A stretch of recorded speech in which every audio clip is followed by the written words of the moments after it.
She didn't yell. She didn't yell. Okay.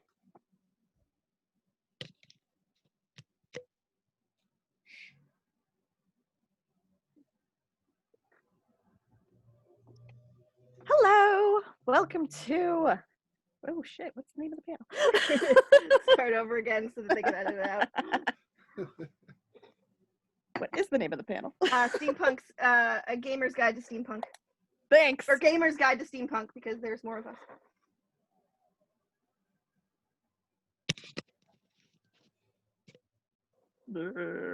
She's getting the outline up. I guess they'll have something to edit out. Sorry, editors. All right. Let me know when you're ready. I'm good to go. Okay. Hello, welcome to Gamer's Guide to Steampunk, where we're going to be talking about a whole bunch of different types of steampunk games across board games, role-playing games, and video games. We're here with Tracy of the Ladies of Kamikaze and Nathaniel, of the Citizens of Antipode, and I am Savannah, also with the Ladies of Kamikaze. And so we're going to talk about some steampunk games, and we're going to talk, I think first we have to talk about what makes a game steampunk. So Nathaniel, do you want to start off with that, or do you? Sure. Well, at least my view of what makes a game steampunk, I guess.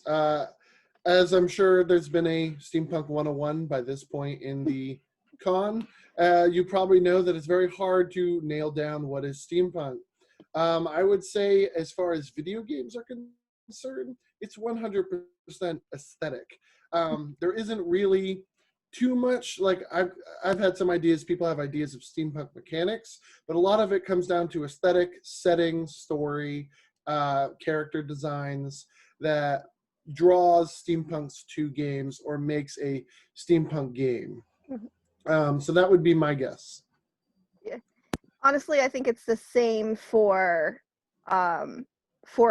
both board games and RPGs. It's very much aesthetic. Except for in RPGs, character choice about weaponry, jetpacks, things of that nature, like how they travel, that's all part of that aesthetic, but also part of the mechanics. And I think, a lot of games do a very good job at saying, so this is how your airship will function, or this is how the jetpack functions, this is how much you have in the tank to run on.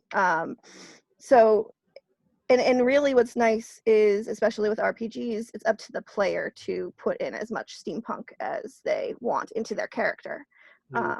It's up to the GM for the setting and the aesthetic, but the player has a little bit more control. But with board games, it's especially the aesthetic. You're taking something and making it, putting that aesthetic on it, giving it that steampunk feel. And one of the things I can say is a lot of board games now that have like different editions, and I'm going to mention Savannah's favorite, Munchkin has a steampunk version, and they just took the Munchkin game and gave it the aesthetic of steampunk. So I think that's something that is happening more and more right now. I don't know why there's been kind of a resurgence in the more in steampunk games. I'm happy about it, like thrilled, but at the same time it's funny because it just, I haven't seen anything about it. I haven't seen a lot of steampunk games since before I got married in 2010, so or 2009. So it's very much, coming back, and I'm happy it's coming back now because it brings me a little joy. That leads us nicely into the next section, which is steampunk tropes that are popular in games. And the number one we have here has already been mentioned, which is jetpacks. It's funny because at Ladies Con, we had Heather from Jewelry City and Melissa from Watch City do a kind of a steampunk heroines panel. And one of the things they mentioned was that they wanted to see more jetpacks. Well, in games, jetpacks are in abundance. video games with like the most exciting thing you can do is like find a jetpack and like pop it on, you know.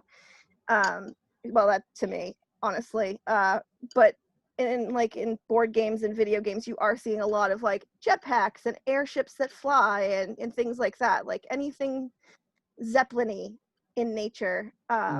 That kind of it's such a fun mechanic to have in anything.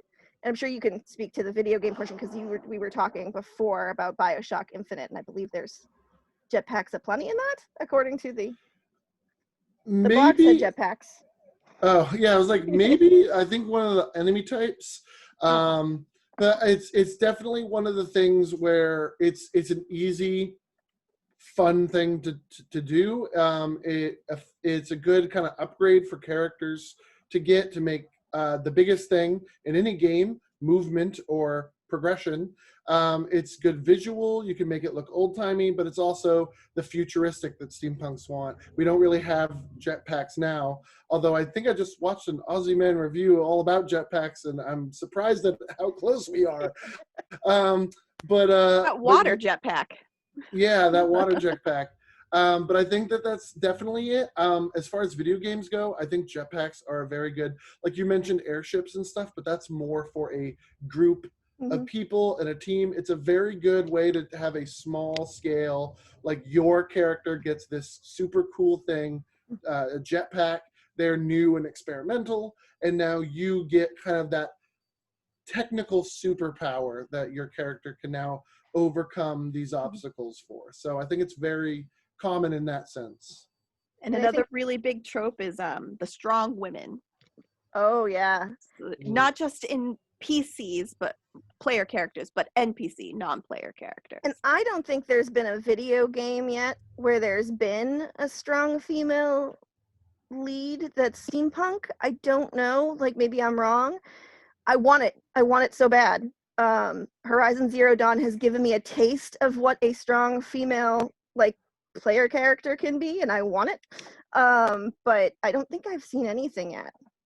Yeah, we kind of have the Order 1886 where there's not really a lead. So their female character in that is definitely the trope of strong female lead, a leader in a boys club thing, kind of deal. But otherwise, I don't know. Like Elizabeth in BioShock Infinite doesn't really fill that role. Maybe in the DLCs, which I guess is more Dieselpunk, but like where she kind of takes more of a, I'm in control. I know my limits, and now I'm the one who's kind of I'm the one making things happen instead of reacting to the things that are happening. But I guess there's just not that many. I mean, I've been talking a lot about Iron Harvest lately on the channel, and that has Anna, but it's another thing where I feel like she doesn't become a strong lead until later on, and she's more reactionary. There's also the Russian lady in that. So I think it is becoming more of a thing. There's more of a cry for a strong female player character because women are becoming more vocal.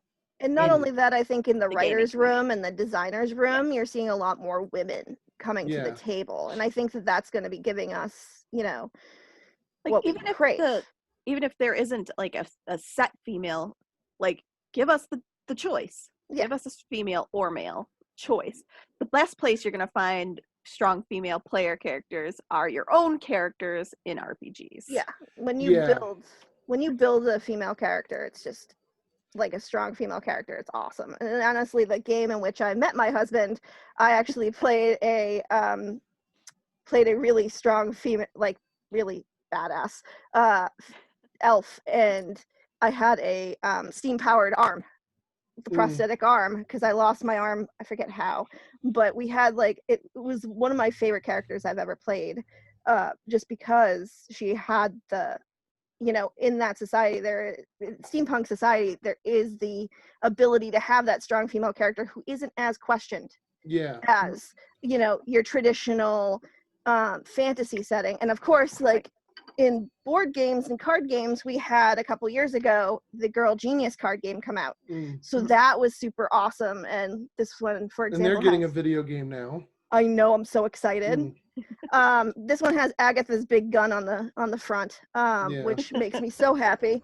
But I feel yeah, like in general, I guess as a trope, we're starting to see diversity become a trope of steampunk, yeah, where it's not just strong female NPCs or other characters. We are starting to see a lot of the same tropes. There's the strong women.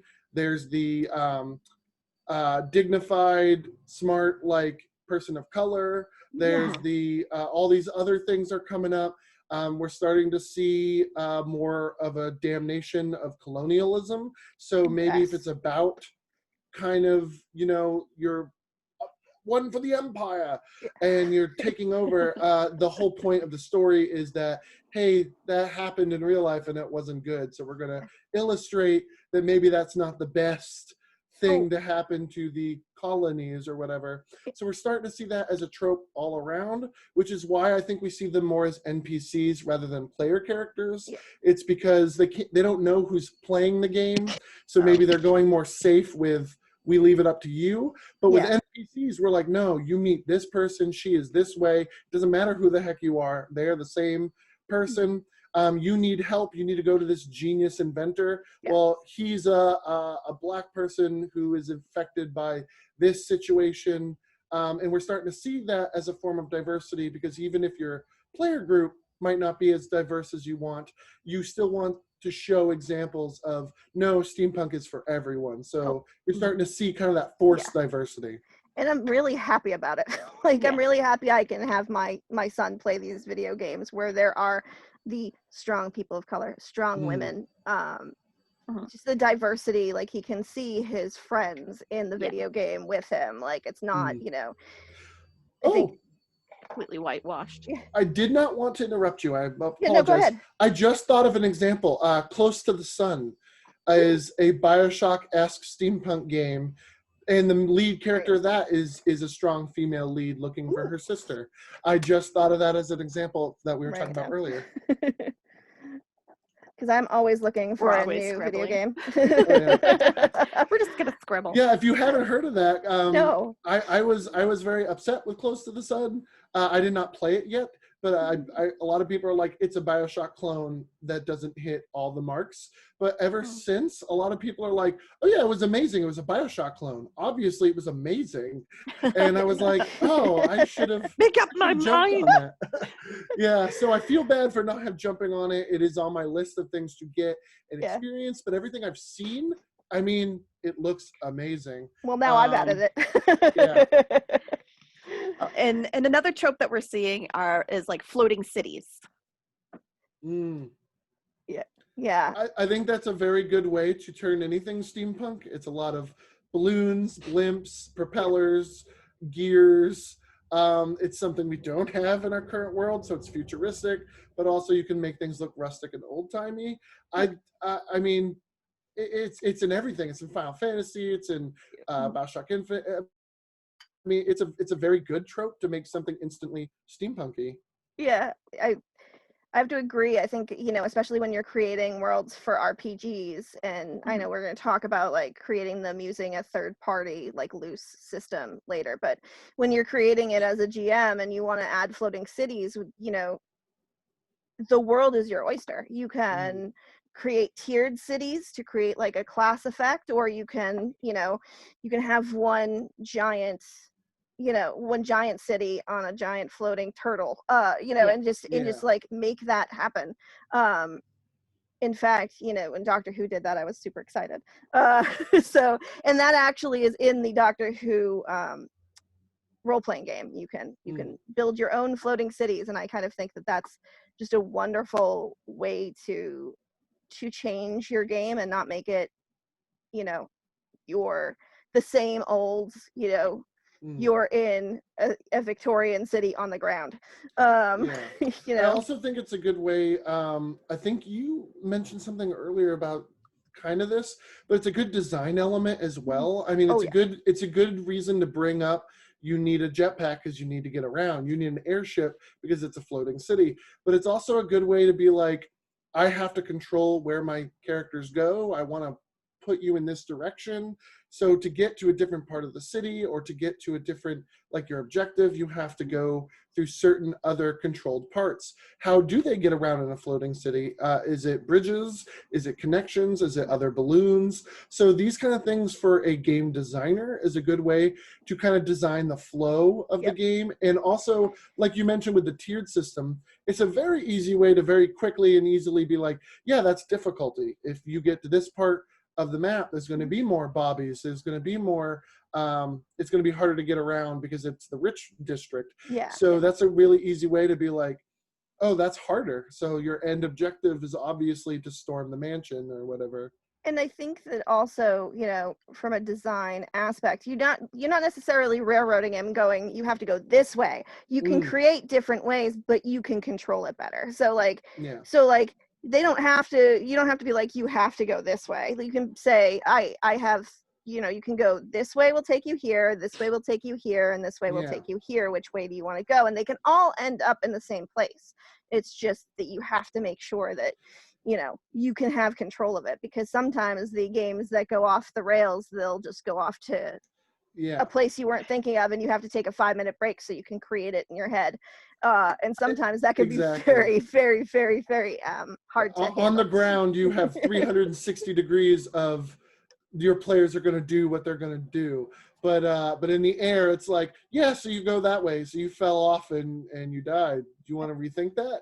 And you can kind of, you know a little bit better that in order for them to have that freedom, they have to work for it. So it's more of a gaming experience. And especially right now in RPGs where everything's gone digital because game groups aren't meeting right now.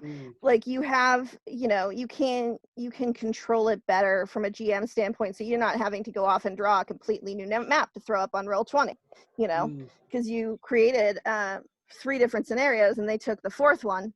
And all of a sudden you're scribbling up a new map and making sure that, you know, you have things in place, and it's a little bit more tricky as far as game mechanics go on pencil and paper now, given the situation we find ourselves in where all games are going digital.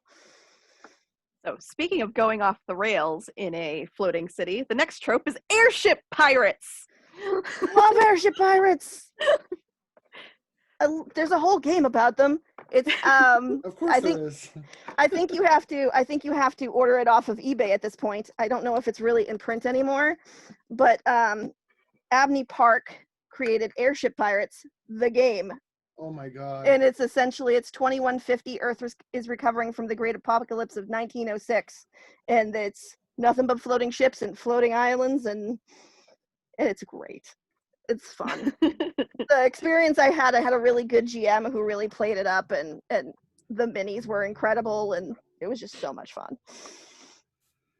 Yeah, this is another one that I'm not sure if it's a trope of steampunk games as much as steampunk, but I mean, it's an easy way to get a misfit group of people together and be like, yeah, you're all airship pirates. That's why such a useless group of characters is together. Or it's a good way to have enemies if you're just like, oh yeah, airship pirates, random encounter. They come down from the sky and now there's an issue. And then you take over their airship and you become the pirates. Yeah. So it's I mean, it's just a trope of steampunk that works so well in a gaming setting for any thing you can think of. And I know before we started recording, we were talking a little bit about Space 1889, and that's essentially how they get around. Like you can have the plausible impossible plausible, or plausible impossible, I forget how Walt Disney put it, where like you have this object and it shouldn't be doing what it's doing, but it's doing it, and you can you attribute it to its steam power, and all of a sudden you can travel space in your steam powered spaceship, airship. So it's lots of fun. That game is so great. And that game is very anti-colonial, like colonialist, like, not for kingdom. It's you are trying to get away and reform life elsewhere in this kind of society. So it sounds really a little cool. bit too close to home nowadays. I know. I haven't run it for years, and then I'm just sitting here thinking about it as you say it. I'm like, yeah, it's definitely hitting close. So now that leads us into our next topic, which is incorporating steampunk into role-playing games. Actually, the Do next you want to talk discussion is about design? Okay. topic about design. Yeah, Okay. let's do design because I think we're also talking about the design here as well. So, Nathaniel, you were talking. We know that you've been designing a game for Antiford, correct? Yes, I made a RPG game on itch.com called Wild Araz. And I guess I'll, yeah. So when I've tried to make that into steampunk, it was a little bit difficult because it was one of those things where, I mean, the point of the game was to show off the citizens of Antiford's world, and it needed to be a normal kind of game and have some game elements. So I needed things like combat, I needed goals for you to complete, but it was really hard to make it steampunk. So I found that I had to rely very heavily on the world and the lore to show that it was more Victorian-esque. How I created certain goals and everything. So I ended up doing a lot of research. So the way I tackled including steampunk in the design of my game was trying to figure out what kind of jobs there were in Victorian times. So there's like, when you're designing a game, you've got fetch quests, you've got rescue, you've got dungeon crawls, go here, beat up a bunch of things, get loot. You have all these different ways to basically earn experience, money, whatever you need to be able to go to the next step. So I did a lot of research into Victorian games, Victorian jobs, how did people kind of get by on a day-to-day, and I used that to influence the design of my side quests, the design of my main quests, how I ended up using the rail system is a big thing, where it was the kind of the way that I kind of stopped you, and I'm like, you must do tasks to get a ticket, and that was the next way you went on. I also tried to, you want to give it that steampunk flair with steam weapons and steam gadgets and steam this, steam that, steam blah, blah. So I kind of created a mana system that it was steam power. So all the items in the game, well, not all of them, but a lot of them use steam power. And then once that runs out, it doesn't regenerate unless you have an item that regenerates it, like a steam boiler or something. But all the items come with, they either crank or they pump or they, you have to like heat them up for a little bit. And that's how you kind of gain steam power back, is in, most of the time it's combat. So in combat, you have to actually do a thing to get your steam back. And that's kind of how I incorporated it. There's a lot of different ways you can do that, but I think that was when I looked into kind of steampunk designs and how to kind of bring it into a role-playing game thing. That was one of the things people really talked about, was using steam power as like a mana system. And yeah, as a way to kind of like have these fantastical things that basically break encounters, but also kind of giving them a major, what would you call it? A major handicap. Yeah. And I love, like, because I've read the book, like I bought the book, The Citizens of Antiford collection when I was at Jewelry City, and I devoured it. So I'm really excited to see that Antiford's taking this and putting it, putting their world into a video game, because it's not usually seen with a lot of these homemade worlds, and I love Antiford, so I'm like really excited. I was like, that's what we started, was Antiford has been trying to recruit for a while, like artists, and they wanted to get more visual representation of things. For those of you who don't know, they're a writing community online. They have a website, citizensofantford.com. On that website, they have an encyclopedia that is like, this is our world specifically. So they're not steampunk in the sense of everything's willy-nilly, like you can do whatever. They have a lot of rules, and then things have to fit in those rules. So they have rules to like, steam works this way because this is the math behind it. And then we push that a little farther to make it fantastical. So they've created their own world, countries, animals. So that's really hard to visualize when you're jumping into it, or if Yeah. you're reading a story. You're relying a lot on the author to bring you in to Mhm. this world that has all these rules. So when I started out making the game, it started as this is going to be interactive lore machine. It's just going to be, you can Mhm. go to these locations, these cities, and then it kind of had to turn into something else. People were like, why am I here? Why am I trying to go to these places? And I was like, well, if you wanted a game, I'll give you a game. And then it became a spite mission in a very Pokemon-esque, you stumble upon evil and you have to stop it kind of deal. And it just kind of went from there. And in the end, I think it's a very good representation. The way, what we call it is, it is accurate, but it is not canon. I Yeah. definitely it doesn't take place in a certain timeline. Yeah. There are characters who are dead by the time other characters are introduced. So like, it's definitely willy-nilly and Really, yeah. it's in its own thing. But it definitely started as there was a steampunk world, and I'm trying to make it fun for people to interact with. So I didn't, yeah. I gotta say, I can't wait to play, and I know Yeah. that you mentioned it earlier, and but I had also been talking with a couple of the writers who are like, we want an RPG, like a pen and paper, and I'm like, oh my god, I would love to play in an Antifer pen and paper RPG. We would So love much. to have people play in one. That would be amazing. Count me in.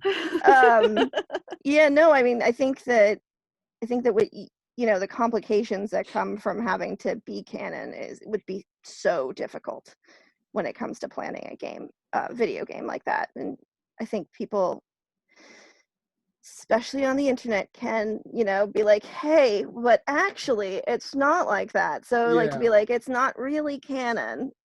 Yeah, So like let's play it and enjoy it. yeah. Well, we kind of talked about like jetpacks. Like in Antiford, you would need to do a lot of work to make that work. Like there's a few people who would just be like, absolutely not. The Yeah. size the jetpack would have to be to lift Yeah. your fat butt with all your equipment and like this, that, and the other thing. And like they would definitely come out of the woodwork and eat you alive.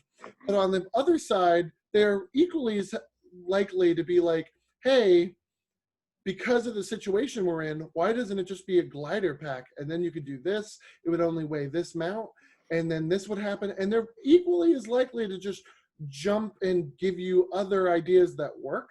And what ends up happening is it ends up being a lot cooler. A good example is my landship in World. It was landship Scorpius is my actual Steamsona landship. It's a big battleship that walks. That's And that awesome. did not work in Antiford. They were like, you would need, if we're using boiler power, do you realize how big and how many boilers that would need? Do you understand how much fuel you would go through? Blah, blah, blah. So what ended up happening is we have a Landship Scorpius 2 in Citizens of Antiford, which is a little small. It's smaller. It's Yeah. basically piloted by one person. It's more mech-ish. Okay. The gun on it is a little bit different. It kind of crystallizes sand and shoots glass in a very particular way. And when I pitched that idea, it was a rail gun that magnetized the metals and glass and shot it. And they were like, absolutely not.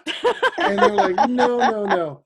So even after doing all the work, it was shot down. But now it kind of creates a tornado vortex, and it uses basically tornado and air currents to basically shoot it.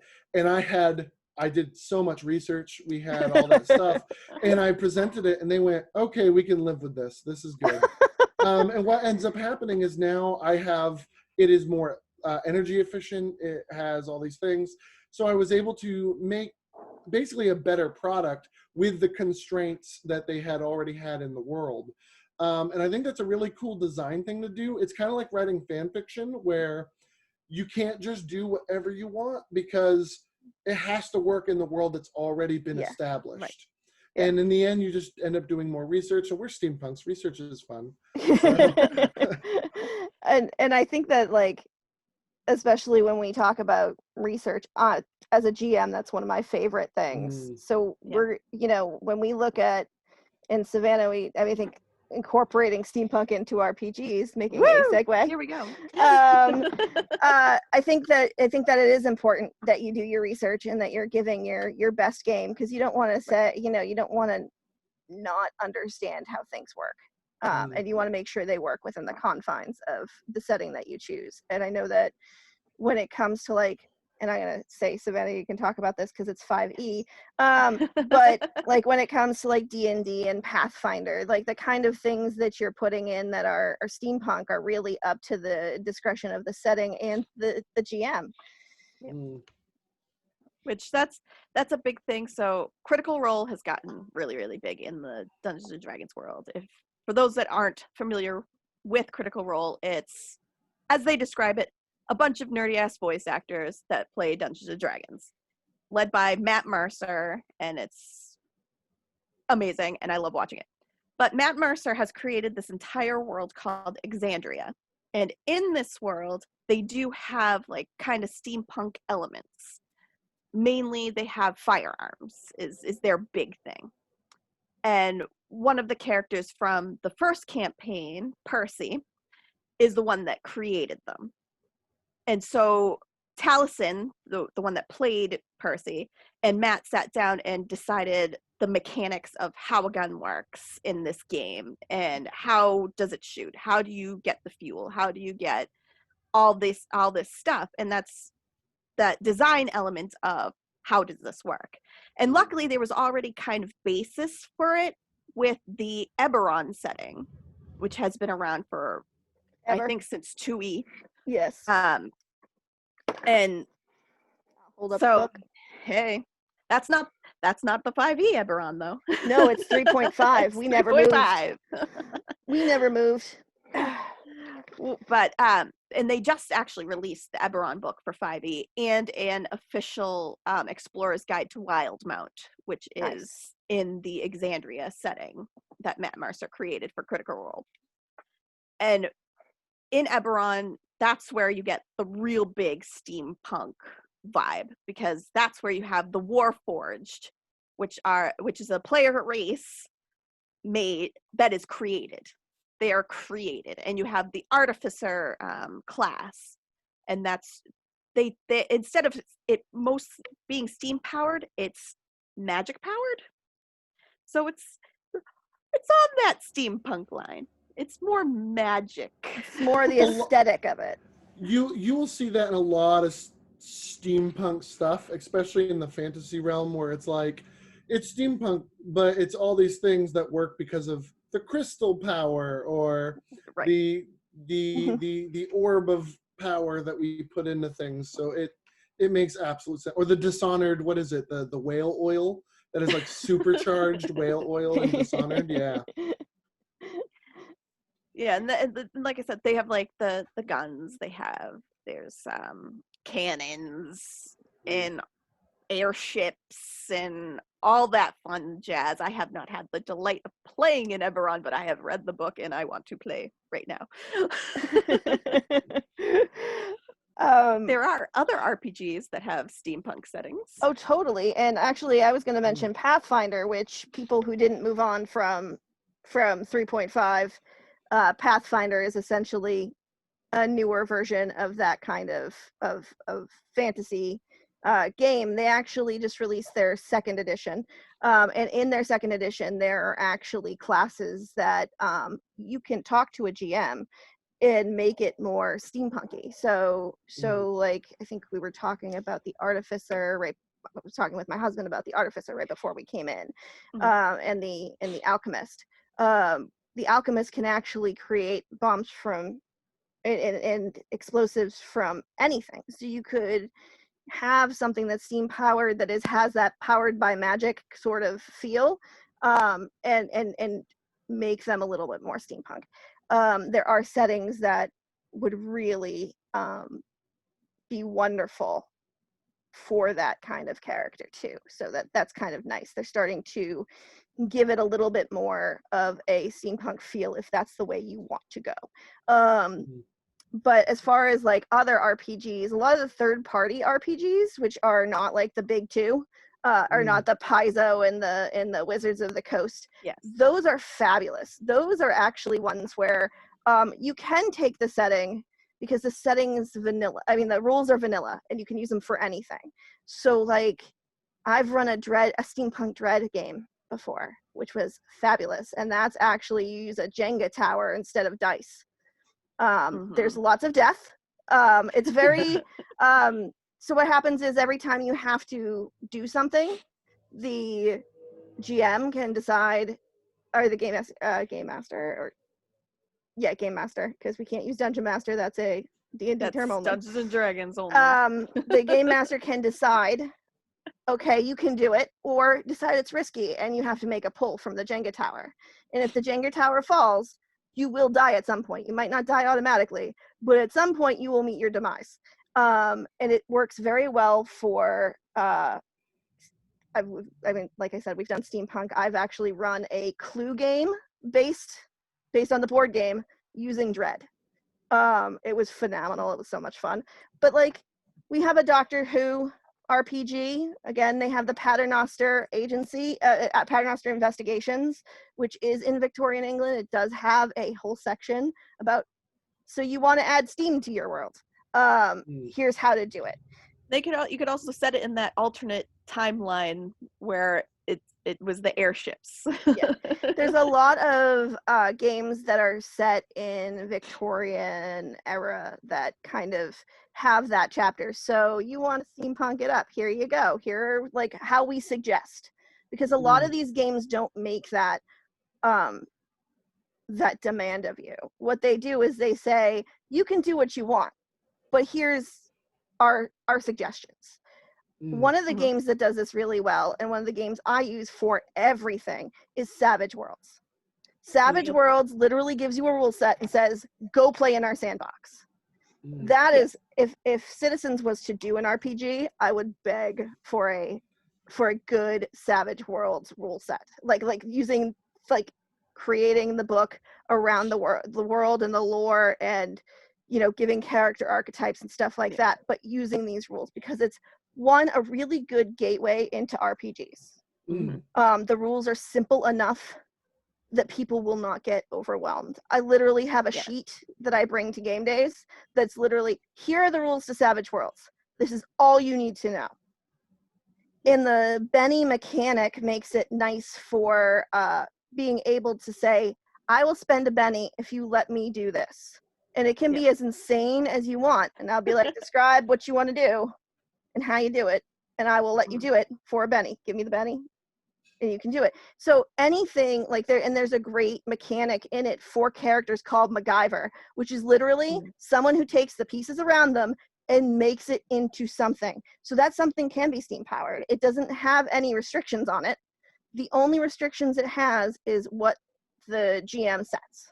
And they have a lot of like world books that you can like pull from too, to so they kind do of have like piece together everything. They do have Space 1889. They actually have airship rules on their website for free, which is fantastic. They have a setting called Rippers, which is essentially you are monster hunters. And that has a lot of steampunk elements to it. And it is like it's their version of League of Extraordinary Gentlemen. Literally, the rule book has like the vampire, the werewolf, the they have, I forget what they call Dorian Gray, but it was really funny. And that one is rather recent, so that one's still in print. A lot of, like, they just redid Savage Worlds into a new edition, which makes it easier. It doesn't really take away anything, and I can still use my core books that I bought for the first few editions to actually run games, which was nice. It was a nice, it's nice when game companies really think about that. But really, they leave the aesthetic up to you, and what's nice is you can play in that sandbox and you can create the aesthetic you want, which is what we talked about in the beginning. Like, making a game steampunk is having that aesthetic. What do you want? What are you looking for? And I've actually run a steampunk game that I did pre-generated characters, which is you make them up before you go to the table, all women. Ugh, I wanted to play So in it that was game so hard. all women.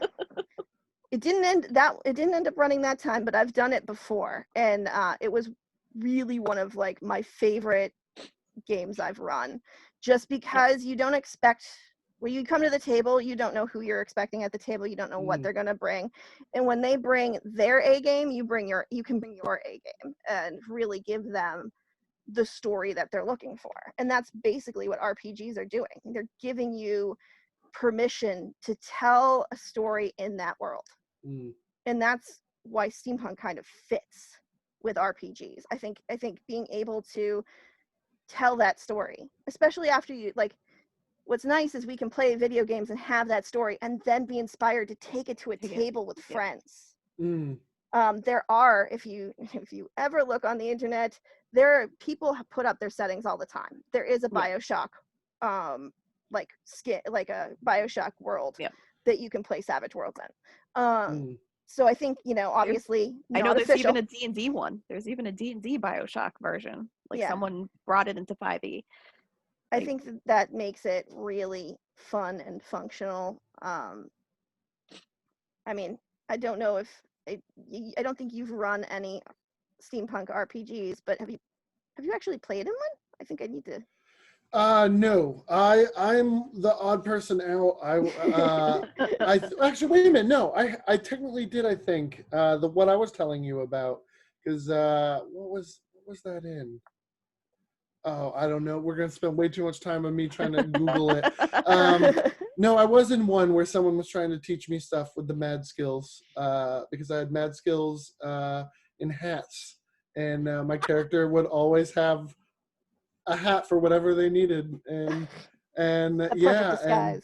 I should have really known that I would do World Hatsery way before. But yeah, so I haven't done too much, but I mean I've definitely helped.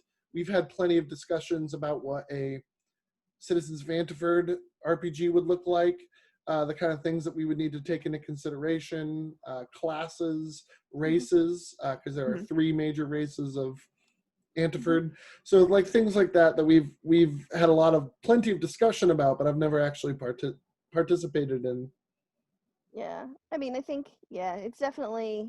Savannah, have you played one? Not really. I mean, maybe Rifts could count, because there is that kind of it's like a post-apocalyptic world where you kind of have that feel of kind of time has reverted a little bit, but we were in the what's called the New West, so like Arizona, like New Mexico area. And it kind of has reverted a little bit to like that wild west, but you also have like the TW Iron Horse, which is that giant train that works with the magical energies of the world, and there's no communication like between everything, and so it's like TW stands for techno wizardry. So it kind of has that like feel to it of that living in the past but in the future at the same time elements, but I've never played like a true steampunk RPG. I think I need to change that for you. I think I gotta pull out this is getting my mind like working in overtime. I haven't planned out a game in forever because I'm technically not good with like Roll20 or anything like that yet, but it's definitely getting like my brain going to like, oh my god, I just want to run a steampunk RPG like right now. Let's do it. But no, I mean, like I said, the nice thing about when you use these open world RPGs like Savage Worlds, and like for kids, there is actually steampunk in No Thank You Evil. There is a robot that can be powered by anything. Yes. So that's a good gateway for kids, because the game is for 4+, and it really encourages like it's what goes on in the spaces under your bed or in the closet. So you can really like form your worlds based off of these characters, and they do have like robots that are powered by whatever you want. By Christmas spirit. I think my son's was actually driven by a fish. Like there was a fish tank in his belly instead of like steam. And so like the fish, every time the fish moved, he was able to like gain the energy to like, and he stored it. And then whenever he had to move, he had like, it can be bonkers, but it can also like, it also lends to that, you know, creating that world, creating that aesthetic for kids to enjoy playing around in as well. So you have, you know, you have more capability of making it what you want in an open world, an open setting RPG with you just have the rules and go. There's a lot more time taken to prepare it, but I find that in the end, especially if what you're craving is like you know, a wonderful steampunk experience, that's the way to go. So looking at the time, let's move on to our favorite games and recommendations, starting with video games. Who wants to take this first? Oh. I'll do it. Yeah, just because I was like, you know what, you guys are too slow. Let's talk about Professor Layton. All of the Professor Layton games. They're puzzle games that you play on your DS or 3DS or whatever. Have them for the Switch. Oh, you can download them on the Switch now, apparently, too. But it's got that steampunk world where there's airships. It's like set in like that Victorian era. There's airships, there's crazy magics, there's crazy stuff. But you're playing as Professor Layton, he's a professor of archaeology, and he just like kind of gets thrown into this stuff by accident, and it's all puzzles, and it's fantastic. And the first one is actually The Curious Village, which I just can't even. I can't start talking about Professor Layton because it is high up there on the recommendation list. I think that's what almost everyone, it comes up in some steampunk game talks almost every time. It's very good. I love it so much. I love it so much. And the well, what we've already talked about is BioShock. I like the original too, but that's maybe a little more diesel or deco for what some people are looking at. But you can't question BioShock Infinite is Victorian era, kind of after Civil War America, like very steampunk out. There's an airship right on the back of the right on the back of the cover. Floating city, strong female characters. I mean, the whole 9 yards. I mean, it's got your tropes, and it's very steampunk. I think we mentioned the Order 1886 during all this. It's lacking a little bit in the game department. It didn't get the best reviews, but I mean, it is a beautiful game that is steampunk to a T. It is perfect. It's got Tesla. It's got Victorian England. It's got knights and werewolves. It is everything you want. Those are two very big recommendations for console players. Another more casual and I want to say saucy game that just came out this year is Max Gentleman's Sexy Business by the Men Who Wear Many Hats. So it was a Kickstarter thing. I unfortunately did not see it on Kickstarter, but I did buy it in March. It came out like at the end of February. It kind of makes fun of steampunk a little bit, but in a loving way. Oh my God, it's amazing. Yeah. I just Googled it. So it's a dating sim, but also a resource management game. And you date all these people, and one of the ones that you date, her name is Penny Farthing, and she thinks she can build a time machine. And it's brilliant. The way that they describe her workshop is just, literally is steampunk tropes. Go look steampunk up the trailer tropes, for it now tropes. if you're of age. It's amazing. It's playing on the Steam thing here. And there's different levels. You can buy the regular version, but then you can buy like the super sexy version, and well, we all know what version I bought. So Oh my goodness. I think It is, oh boy, Savannah. it's a thing.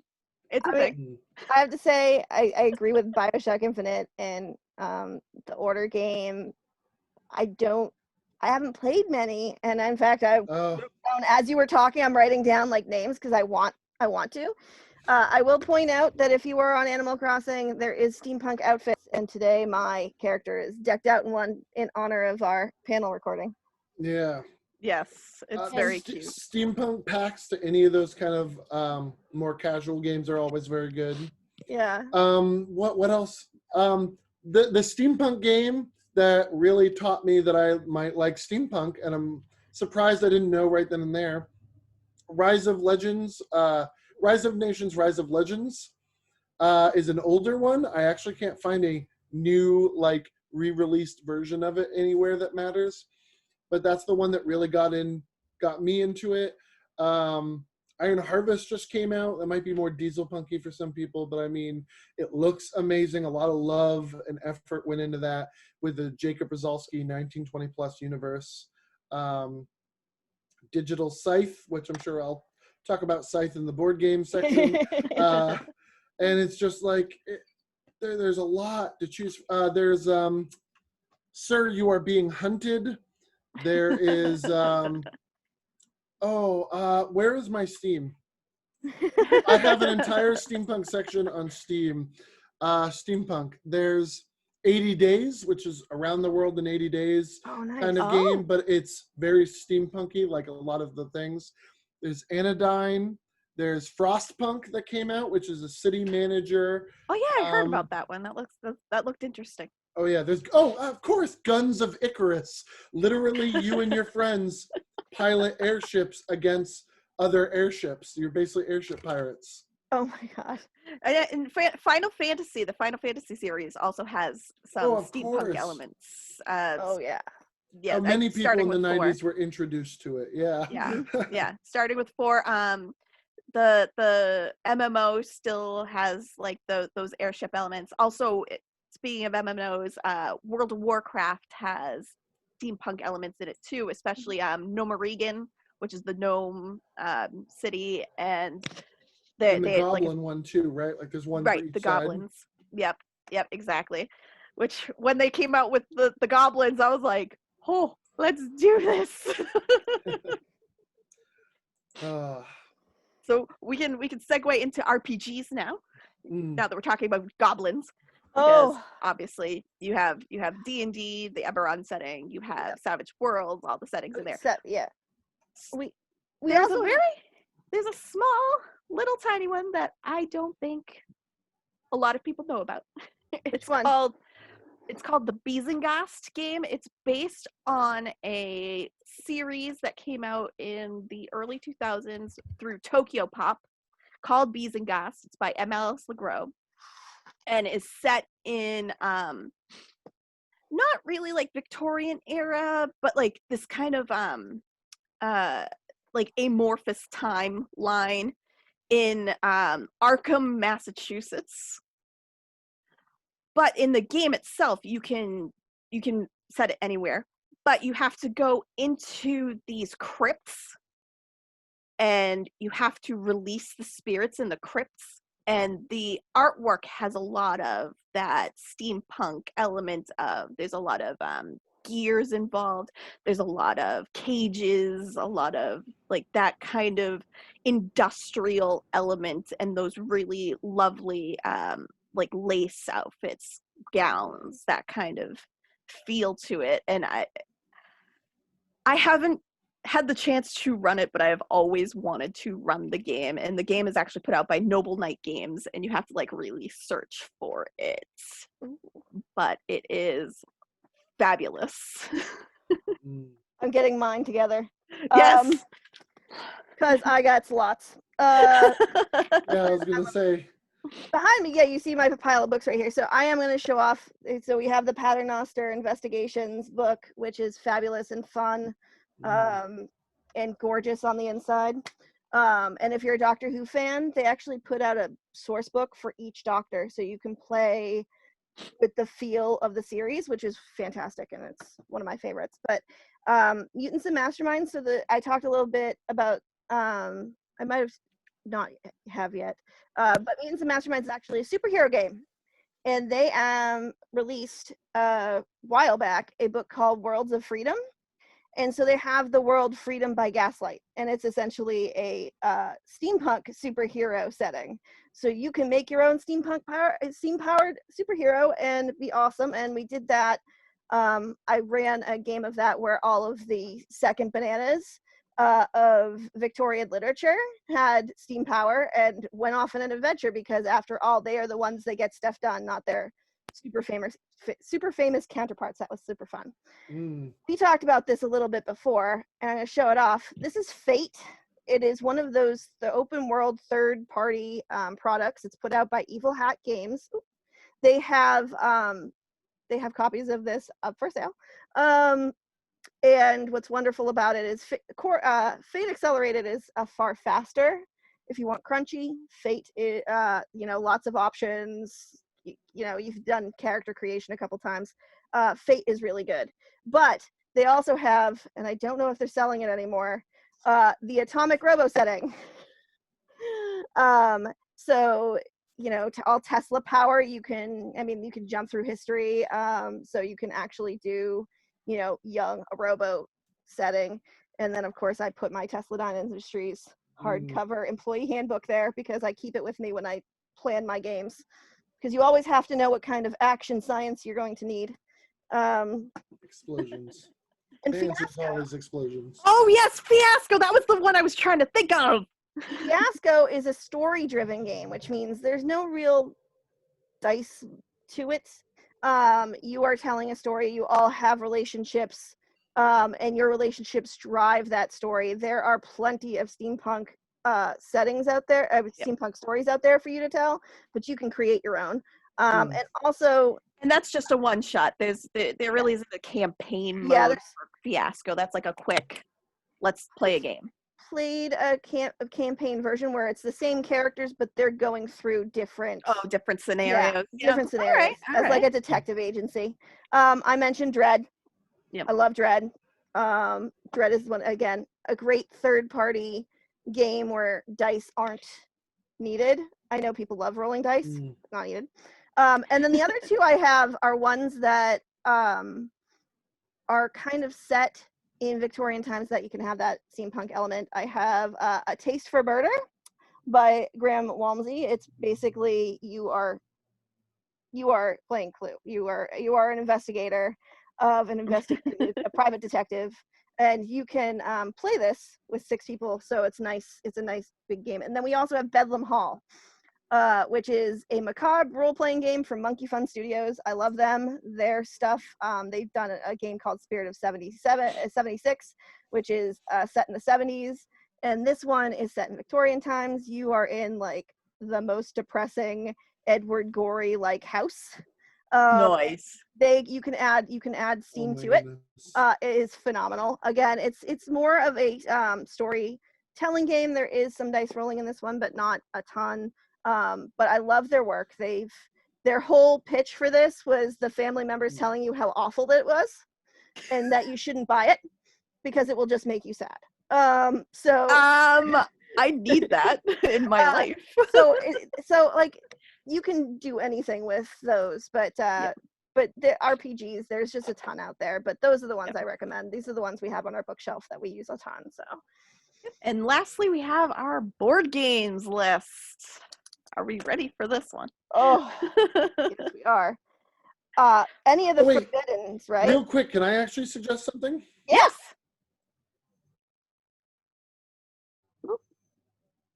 Daniel? Uh-oh. Okay, we can hear you. Oh, no. Oh. Sorry, I think I'm having some issues on my end. Okay, you're good now. One moment. Okay. So edit. So actually, you know what? While he goes off, we can round back to him, and you and I can talk some board games. And oh, here he comes. All right. Here we go. Oop, there we go. Hello, I'm sorry. Am I back? You're Yes. back. Sorry, I had some issues with the internet apparently. Oh, that's fine. That's Uh, fine. Okay, so what was your suggestion?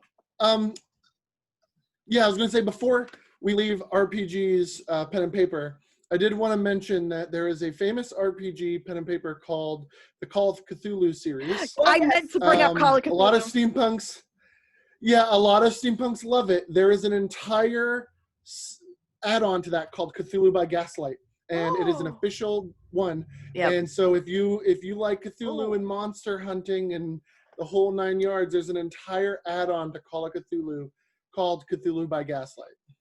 Okay. I don't think I have that specific book, but I have a couple of the Call of Cthulhu books. We haven't played it yet, though.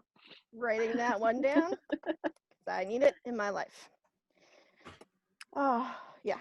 Okay, so sorry about that. No worries. Oh, no worries. So, Board games. Board games. I don't Okay. know. Do you have any recommendations on board games? Yeah, I have some of my favorites that I'll throw out there, but they're little, again, borderline diesel punky. Rivet Wars is an amazing one I saw by that. Ted Terranova. I love it. I cover it on my channel. It's amazing. It's a good, easy one to get into. It's also a good way to have an introduction into the miniatures wargaming scene. It's very easy to learn. It's got straightforward, quick games, so you don't have to spend hours learning some Victorian battle games like Measuring Out System or whatever. It's a very good bridge between board game and wargaming. Scythe is one of the most absolute amazing board games I've played with friends. Again, little diesel punky, but it's an alternate Europe, alternate Eastern Europe, and it has very little fighting. It is very much the threat of combat is just as powerful as combat. It deals a lot with managing a country. Like you need to have happy people, you need to have resources, you need to have land. And of course, steampunk technology to help you out. Those are kind of my go-tos. I do want to call out Ticket to Ride. Maybe not steampunk exactly, but the whole managing, building a railway system. A lot of the games take place in the kind of Victorian-ish era into kind of the British and expansion or the German expansion into the Middle East. Like they have all these different sets for around the world. It is an amazing game. It is a very good board game itself. So I always say that steampunks will obviously love it.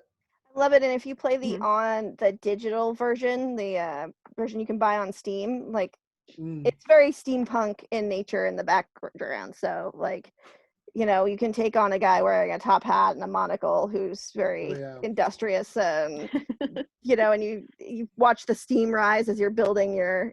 It's actually a ton of fun. Yeah, that's a great game, and it's a great game for people who are looking to get into board games, like especially now that we're all kind of stuck at home, and you're with, you know, you might be with your loved ones or your family, like loved ones, kids. You know, they have a kids version, but it's really easy to get the grasp of. Yeah. I would also suggest. Oh crap! No, I had a suggestion ready to go. Well, you can jump in with it. We can. Yeah, no. You go ahead. I've talked more than enough, so I will think. I think the best way to start is maybe the Forbidden Desert, Forbidden Island, Forbidden Sky. All of those are fabulous. And it's very much a cooperative game, which I enjoy playing.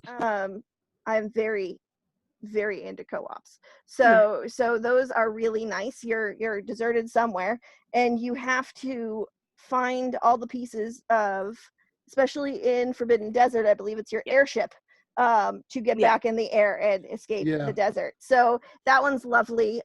We have Steam Park, which is fun. Steam Park, you build your own little steam park for steam robots to come and visit.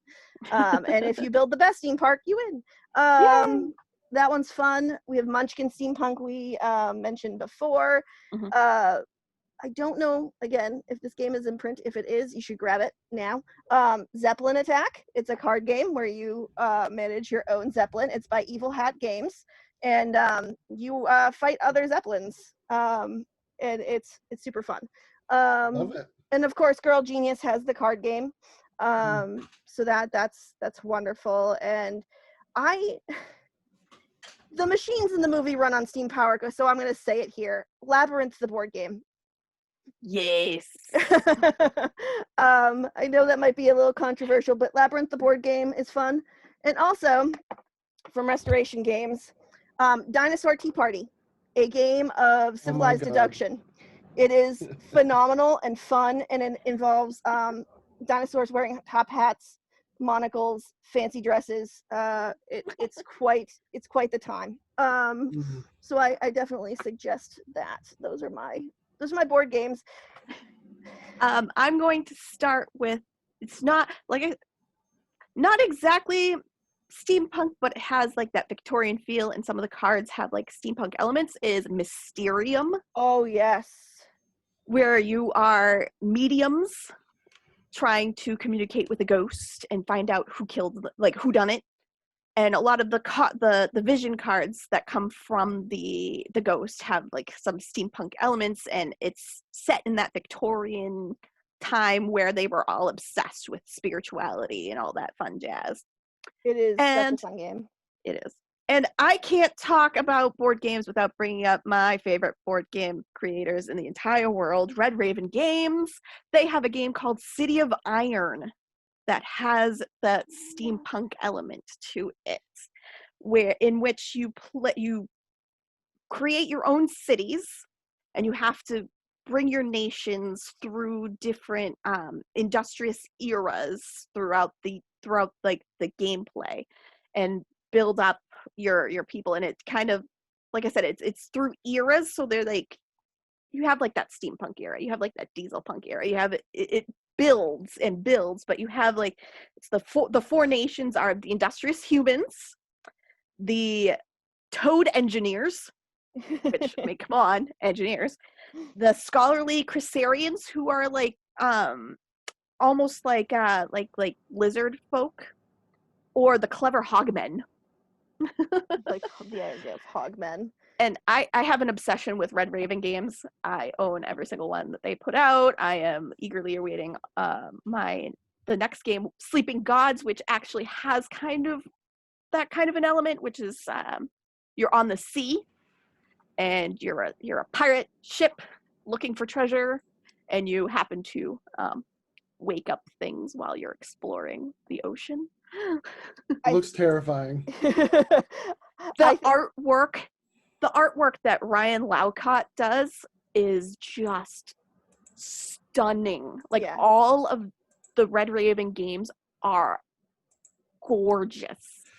I'm on their website right now, and the Ancient World one is just so beautiful. The Ancient World is fantastic. I've backed a lot of their games on Kickstarter, and the Kickstarter version of the Ancient World is just like, the inside of the box is painted, and it's just, I mean, everything is stunning. If you want bang for your buck, those kind of studios that put that effort in are really, because board games are becoming a thing where, everyone's looking to make that game that will make them money. And so all of the pieces are super quality, and Red Raven does not skimp.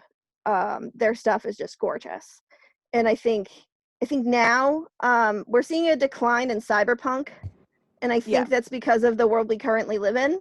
And we're seeing a rise in these games coming out with that steampunk aesthetic. So as the months go on, you'll see more and more come out that definitely fit that bill. And I think that we should be excited for what's to come, because I think, I do think we are going to see another rise in steampunk. In cyberpunk, because of that there's a new cyberpunk game. There's the new Watch Dogs that is super cyberpunk. And they are tackling those political themes and those other things, which are, again, very poignant right now. So I think we're going to see another rise in cyber. And with that, we're going to see a little rise in steampunk, as well as the themes start to interlap. Yeah, I think that. Yeah, I think it's gonna be a very exciting time to be a gamer coming up. I think, especially ones who have a love of the steampunk genre because Right. of all of these great things that are just coming, and we know they are. Well, I think that's it. Okay, so we want to thank you for coming to our panel. Does anyone have anything to plug? I mean, we have the Ladies of Kamikaze. We do Yes. Ladies Mhm. Con.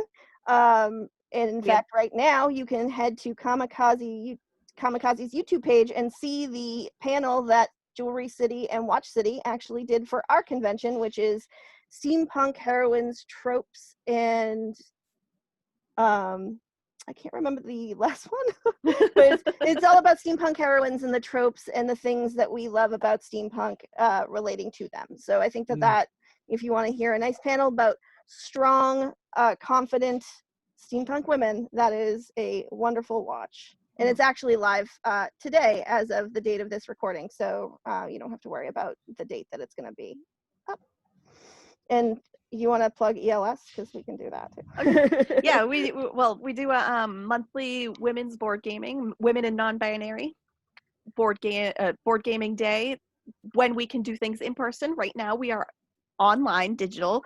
We've been mostly playing Jackbox games, but we've also kind of strayed into the Steam games like Mysterium and Mysterium's like Small World. the one we've played. No, we played Small World, Yeah. and we have a bunch of other ones, and we're trying to figure out how to use Tabletopia to introduce more games. Right. So that is us. And you can find us through the Ladies of Kamikaze. Yeah. ladiesofkamikaze.com. Nathaniel? Well, I am Lieutenant Nathaniel Flynn of the Landship Scorpius, so I have my own YouTube page, the Landship Scorpius. I try to cover steampunk content. You can find steampunk event videos if you're missing those back when we could do those. I also talk a lot about steampunk games. As I think I said earlier, a lot of Iron Harvest at the moment. There was a lot of Rivet Wars, but I try to talk about different things. I also have World Hatsery 101, where we talk about the history of your favorite hats. That's awesome. Yeah, and then of course we've been talking a lot about Citizens of Antiford, which is a online writing community of steampunks and history lovers. That is free. You can go to their website, citizensofantiford.com. I'm pretty sure they're doing other content for this convention.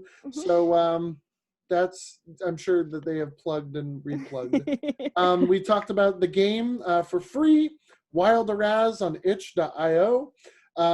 It's free. Go download it. It's easily 20 plus hours of content. So go ahead and try that out. It's not the best game, but it's free, and it's steampunk. So we hope you have a great rest of the festival, and we hope to see you in person next year. Yeah, be sure to like this video or the stream or whatever this gets on. Like it to help out them doing online events like this in the future. Go and like and subscribe to Queen City Kamikaze to help their online events and online videos and things in the future. It'll help the community grow, and it'll help us do more of these events even when we can get back together. Help us find the audience. Awesome. All right. Thank you guys, and I will